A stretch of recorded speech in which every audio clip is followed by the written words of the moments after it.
जनसेवा केन्द्र रे जेकोसी गाड़ी इंश्योरेंस अति सहजरे करिपारिबे। गाड़ी फर्स्ट पार्टी इंश्योरेंस करिपारिबे आ थर्ड पार्टी इंश्योरेंस भी करिपारिबे।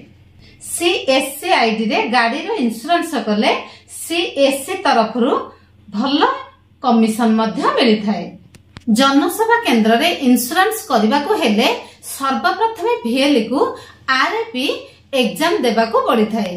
सीएससी आईडी रे रैप रजिस्ट्रेशन कर सारिबा परे आपनकर इंश्योरेंस पोर्टल टी खोली जाई थाए।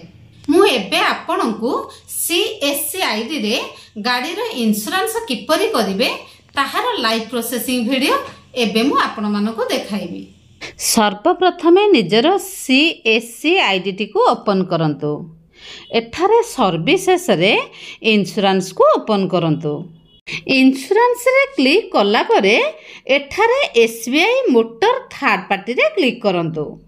जेपरि मु एठारे एसबीआई को चूज करिछि आपण सही परे जेकोनसी इंश्योरेंस को चूज करि परिबे। ताहा परे एही परी इंटरफेस आसी जिवो। देन एठारे two wheeler insurance TP buy ऊपर क्लिक करंतु। देन एठारे व्हीकल रजिस्ट्रेशन नंबर टी को टाइप करंतु। एठारे फेच डिटेल ऊपर क्लिक करंतु। एहा परे कंटिन्यू ऊपर क्लिक करंतु।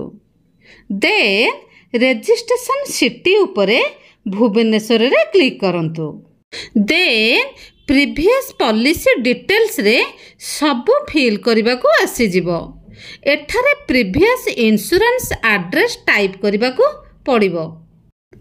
एहा परे नेक्स्ट ऊपर क्लिक करंतु। एहा परे देखंतु एठारे आपनको अमाउंट शो करूछि। एठारे पीए फॉर ओनर ड्राइवर को हटेई देबे।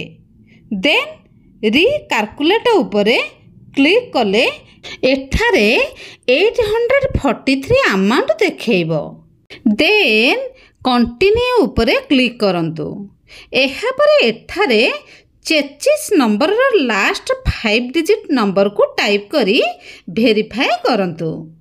देन कंटिन्यू रे क्लिक करंतु। कंटिन्यू रे क्लिक कला परे एही परे ऑप्शन आसी जिवो।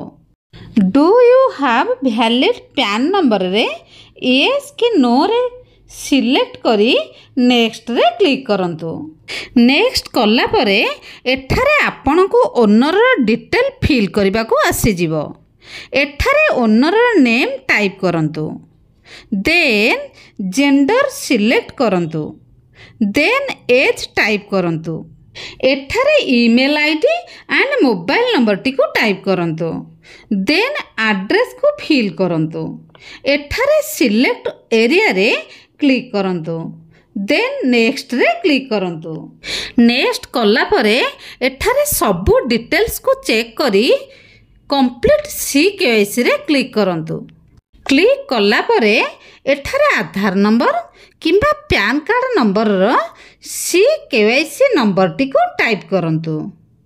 देन डेट ऑफ बर्थ को फिल करंतु। एठारे कैप्चा को टाइप करंतु। देन आई एग्री रे टिक मार्क दे सबमिट ऊपर क्लिक करंतु। सबमिट परे एही परे पर्सनल इंफॉर्मेशन शो करिवो। देन ओके रे क्लिक करंतु।